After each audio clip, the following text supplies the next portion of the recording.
Мына жігітті жақында үй қамағына отырғызды. Енді оның приставкасы да, плеері де, басқа да дұрыс ермегі жоқ. Бірақ ол бәрібір төрт қабырғаға қамалып, іш пысудан өлмеуден амалын тапты. Бүгін біздің арнамызда пиздец кино. Сол үшін каналға тіркеліп, лайкты басып кет, тап қазір. Тіркеліп кет обязательно. Енді біз видеоны бастаймыз. Бірде жасөспірім Кейл мен оның жазушы әкесі балық аулауға барады. Олар уақытты тамаша өткізіп, үйге көтеріңкі көңіл күймен қайтып келе жатқанда, кенеттен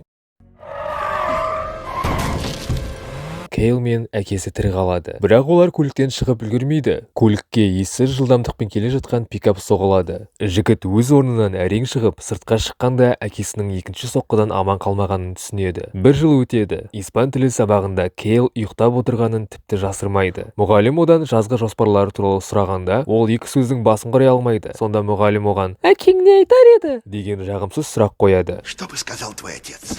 Жасөспірім сот алдында жауап береді. Заң бойынша Кейлге кәмелетке толмағандар колониясына 1 жылға дейін бас бостандығынан айырылу қаупі төнеді. Бірақ судья әкесінің қазасын ескеріп, жігітке екінші мүмкіндік беруді ұйғарады. Кейлді 3 айлық үй қамағына отырғызады. Оған үйден сәл алыстаса, қызыл түспен жанатын арнайы білезік тағады. Егер қашуға немесе білезікті сындыруға әрекеттенсе, үйге бірден полиция жасағы келеді. Ең қызығы, жасақ құрамында офицер Гунтерес болады. Ол әлгі испан тілі мұғалімінің бөлесі болып шығады. Жоспарланбаған оқшалану басталғаннан кейін көп ұзамай Кейл анасының оның приставкасы мен музыкалық сервистерін бұғаттап тастағанын біледі. Оның ең жақын досы Ронни де демалыста қыздармен көңіл көтеріп жүргендіктен онымен дерлік сөйлеспейді. Жігіт кір жуу немесе ыдыс-аяқ жуу сияқты ұсақ тұрмыстық шаруалармен айналысып алданады. Бірақ бұл онша көмектеспейді. Кейл өзінің жаңа көршісін көргенде бәрі өзгереді. Жігіт терезе алдында аузын ашып, сұлу қызға тамсанып тұрады. Кенет есік қағылғанда ол ашуға жүгіреді. Бірақ табалдырықта ешкім жоқ. Тек өте ерекше сәлемдеме жатыр. Кейл басын көтеріп, бұл қалжыңды көрші балалардың жасағанын көреді. Балалар оның ештеңе істей алмайтынына сенімді, сондықтан оны мазақтайды. Бірақ Кейлдің шыдамы таусылып, балалардың соңынан жүгіреді. Білезік қызыл түспен жанғанда, жігіт жасыл аймаққа оралуға асығады. Бірақ оның артынан бәрібір Гуттерес келеді. Кейлді қамауға алмайды. Бірақ егер бұл қайталанса, ол сот алдында қайтадан жауап беру керек болады. Ақырында демалыстан оралған Ронни Кейлге қонаққа келеді. Кейл досына өзінің жаңа ермегін, көршілерді, соның ішінде бір қызды аңдуды көрсетеді. Ронни досын онымен танысуға итермелейді. Келесі күні Кейл солай істейді. А меня зовут Эшли. Кешке Кейл теледидардан көк түсті майысқан мустанг мінген қыздарды ұрлаушы туралы жаңалықтарды көреді. Кейінірек өз бөлмесінде отырып, ол көліктің келген дыбысын естиді. Кейл бұл көк мустанг екенін түсініп, не болып жатқанын көру үшін терезеге жақындайды. Оның көршісі көліктен қара пакеттерді шығарып, гаражға кіреді. Көліктің бүйірінде үлкен майысқан жер бар. Келесі күні Ронни Кейлге қайтадан қонаққа келеді. Олар қаладағы қыздың жоғалу жағдайлары осыдан 3 жыл бұрын Техаста болған Через ұрлау оқиғасына өте ұқсас екенін анықтайды. Бірақ осы кезде жігіттердің назары бұдан да қызықты нәрсеге ауады. Ты погляди. Ронни Эшлиге қарауға соншалықты беріліп кеткенінен дүрбімен терезеге соғып алады. Жігіттер жасырынып қалады, бірақ сығалап қарағанда қыздың оларды байқап қалғанын түсінеді. Достардың көттері түсіп, өзара ұрысып жатқанда есікке қоңырау соғылады. Табалдырықта Эшли тұр. Ол ештеңе болмағандай олардың немен айналысып жатқанын сұрап, бірге көңіл көтеруді ұсынады. Жігіттер өз бақыттарына сене алмайды. Бөлмеге оралған соң, олар оны асығыс жинай бастайды. Бірақ Эшли терезе алдындағы дүрбіні бәрібір байқап қалады. Қыз Кейл, шынымен көршілерді аңдып жүрме? Деп сұрайды. Сонда достар көк мустанг мінген күдікті Роберт Тернер туралы білетіндерін бәрін айтып береді. Қыз жігіттерді мазақтайды, бірақ қызығушылықпен дүрбімен қарауға шешім қабылдайды. Дәл осы сәтте гараждан мустанг шығады. Бірақ онда енді майысқан жер жоқ. Кейл қу көршінің бәрін жөндеп алғанына сендіреді. Есесіне жаңадан шыққан тыңшы гараж қабырғасынан Лонгхорн бас сүйектерінің суретін, Техас штатының символын байқайды. Ал қылмыскер қай штаттан еді? Техастан. Енді Эшли шынымен қызығушылық танытады. Эшли жігіттердің үйінде қалып, интернеттен бұрынғы ұрлау оқиғалары туралы оқиды. Бір сәтте Ронни ұйықтап қалады да, Кейл мен Эшли оңаша қалады. Олар қалжыңдасып, өмірлері туралы сыр бөліседі. Кенет көрші үйге мустанг оралады. Оның артынан басқа көлікпен жирен шашты қыз келеді. Кейл мен Эшли көршінің үйінде кештің қалай өтіп жатқанын бақылай бастайды. Енді оларды тек дүрбі ғана емес, Ронни әкелген қуатты зумы бар бейнекамерада бар. Тернер мен оның жирен шашты қонағы сүйісе бастайды. Кейл мен Эшлидің арасында да бір сезім пайда болады. Жігіт момент жіберіп алмау үшін тіпті Ронниді қуып жібереді. Бірақ Привет, мам. Эшли үйіне асығып бөлмесіндегі жалюзиді жауып тастайды. Кейлге басқа көршілерді бақылап ішіп судан басқа амал қалмайды. Бірақ кенеттен жігіт Тернердің үйінен айқай естиді. Ол терезеге жақындап, жирен шашты қыздың үйден шығуға тырысып жатқанын, ал Роберт оны жібермей жатқанын көреді. Кейл көріністі камера арқылы қарай бастайды. Бірақ асығыстықтан қате түймені басып қалады. Бірнеше секундтан кейін Кейл батылдығын жинап дүрбімен қарайды. Бұл жолы ол көрші үйде оған тура қарап тұрған жүзін көреді. Жігіт Роннидің қоңырауына алаңдап кетеді. Ал бұрылғанда жирен шашты қыздың өз көлігімен жайбарақат кетіп бара жатқанын көреді. Келесі күні таңертең Кейл таңғы ас дайындау үшін ас үйге түсіп Тернермен бетпе-бет келеді. Жігіт үрейлене бастайды, бірақ осы кезде анасы келіп, Роберттің оны супермаркет тұрағында кездестіріп, дөңгелегін үрлеуге көмектескенін айтады. Тернер өзін өте сыпайы ұстайды, ал Кейл дөрекі жауап береді. Тернер анасын кешкі асқа шақырғанда жігіттің ашуы келеді, бірақ анасы қуана келіседі. Кейінірек Кейл Эшлидің үйінде кеш болатынын біліп, одан сайын көңілі түседі. Кешке жігіт қыздың өтінішіне қарамастан кешті дүрбімен бақылайды. Кейл өзі жақсы көретін қыздың басқа бір баламен құшақтасып, оның терезесіне қарап тұрғанын көреді. Кейл ашуланып шатырға музыкалық жүйесін шығарып, музыканы барынша қойып жібереді. Ашуланған Эшли Кейлдің үйіне терезе арқылы кіріп, плеерді өшіреді. Олар ұрыса бастайды. Жігіт оның қарағанын айтқанда, қыз оның бүкіл кеш бойы өзін аңдығанын түсінеді. Сонда Кейл ақталып, оның әдеттері мен әдебиетке деген сүйіспеншілігіне тәнті екенін айтады. Бұл күтпеген жерден Эшлидің жүрегін елжіретіп, олар екеуі сорысады. Олар Кейлдің бөлмесіне барып, кереуетте құшақтасады. Бірақ қыз кенеттен оғаш дыбысқа назар аударады. Балалар терезеге жақындап, Тернердің гаражға қан жоса болған қапта бара жатқанын көреді. Келесі күні үшеуі құпия операция жасауды ұйғарады. Эшли супермаркетте Тернерді аңдып жүргенде, Ронни көршінің екінші көлігіне кіріп, гараж есігін ашуы керек. Кейл бөлмесінен процесті басқарады.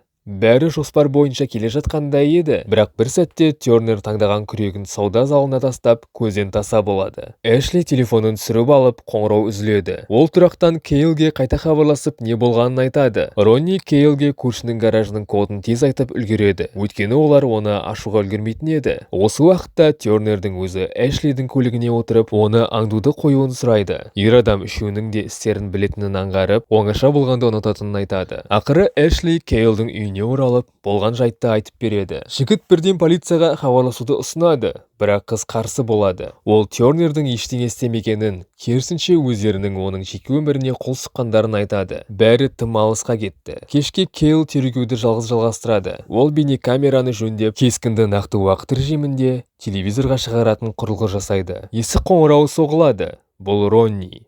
Ол дірілдеген дауыспен телефонын Тернердің көлігіне қалдырып кеткенін айтады. Бірақ Кейл бұған тек қуанады. Өйткені бұл жаңа құрылғыны сынап көруге және Тернердің не жасырып жүргенін тексеруге тамаша сылтау. Ронни көршінің гаражына барады.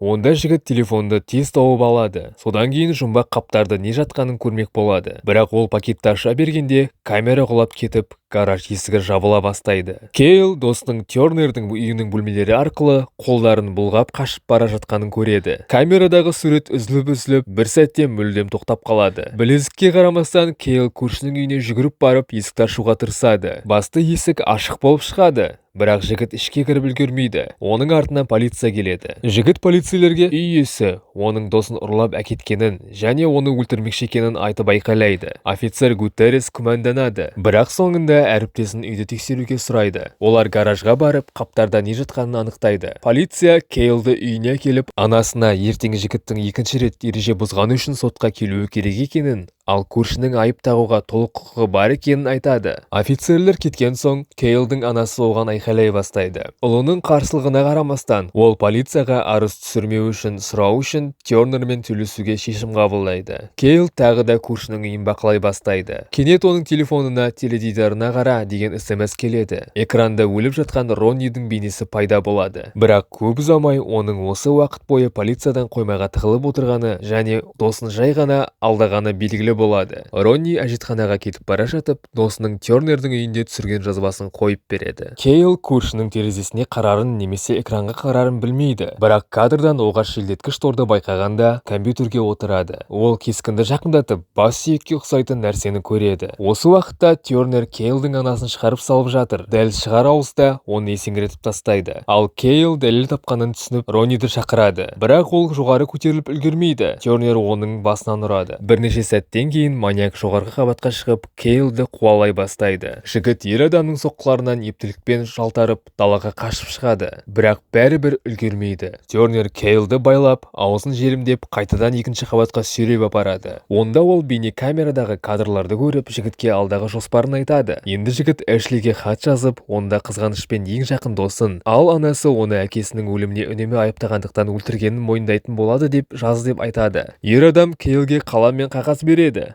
Бірақ жігіт жаза бастап үлгермейді. Оны әйел дауысы шақырады. Тернер артына бұрылғанда, осы сәтте Кейл ер адамды шындағымен ұрып, Эшлиге қарай жүгіреді. Бірақ тірі қалған маньяк бірден тұрып, пышақ алады. Күрес басталып, Эшли маньяктың көзін жарақаттайды. Ал Кейл оны бірінші қабатқа лақтырып жібереді. Жұп бөлмеге бекініп алады. Эшли полицияға хабарласуға тырысады. Бірақ Кейлдің телефоны жұмыс істемейтінін, оған жасыл аймақтан шығу керектігін айтады. Балалар үйден қалай шығуды ойлап жатқанда, Роберт темір құбырмен есікті ұра бастайды. Сонда Эшли мен Кейл шатырмен жүгіріп, тікелей бассейнге секіреді. Кейл секатормен қаруланып, Тернердің есігін бұзып кіреді. Үлкен бөлмеде ол дәу комодты байқап, оны жылжытады. Артында тор болып шығады. Оны Кейл бұзып ашады. Оның айқайына ешкім жауап бермейді. Кейл шамның көмегімен жасырын жолды тексеруге шешім қабылдайды. Алыстан жігіт оғаш дыбыстарды естиді. Ол дыбыс шыққан жаққа қарай барып, жол-жөнекей қабырғаларды ұрғылайды да, мәйітханаға ұқсайтын процедура бөлмесіне тап болады. Мәйіт сою үстелі, құралдар, жалған қыздардың құжаттары. Осы уақытта офицер Гинтерес қашқынды іздеп Тернердің үйіне кіреді де, жасырынып тұрған маньяктың қолынан қаза табады. Кейл процедура бөлмесіндегі айғақтар салынған шкафты жылжытып, тағы бір жасырын жолды табады. Ол естіген дыбыс дәл осы жерден шығып жатырған еді. Жігіт төмен түсіп, жертөлені тексереді. Бірақ кенеттен астындағы тақтайлар шыдамай, ол құлап кетеді. Кейл бір сұйықтықтың ішіне түсіп, айналасында өлі қыздардың денелері қалқып жүргенін түсінеді. Жігіт соңғы күшін жинап, тұзақтан шығып, дыбысқа қарай жүгіре бастайды. Ақыры ол қолы байланған күйе үлгекке ілулі тұрған анасын табады. Кейл секатормен арқанды кеседі, бірақ төбелес басталады. Маньяк пышақпен Кейлді өлтіре жаздайды. Бірақ соңғы сәтте анасы бір құралды алып, маньяктың қолын кесіп жібереді. Жігіт сәтті пайдаланып, Тернерді секатормен жарақаттайды. Сосын оны басқа мәйіттер жатқан суға лақтырып жібереді. Кейл мен анасы құбыжықтың інінен аман құтылады. Көп ұзамай полициялар жігіттің білезігін кесіп, оны мерзімнен бұрын босату үшін үйлеріне келеді. Ақырында Кейл ауладан тыс жерге шыға алады. Енді оның Эшлимен қарым-қатынасына ештеңе кедергі емес. Фильм осылай бітеді. Егер сіздерге фильм ұнаса, каналға тіркеліп лайкты басып кетіңдер. Обязательно каналға тіркелуді ұмытпаңдар. Алда нихуевый күшті видеолар шығады. Давай.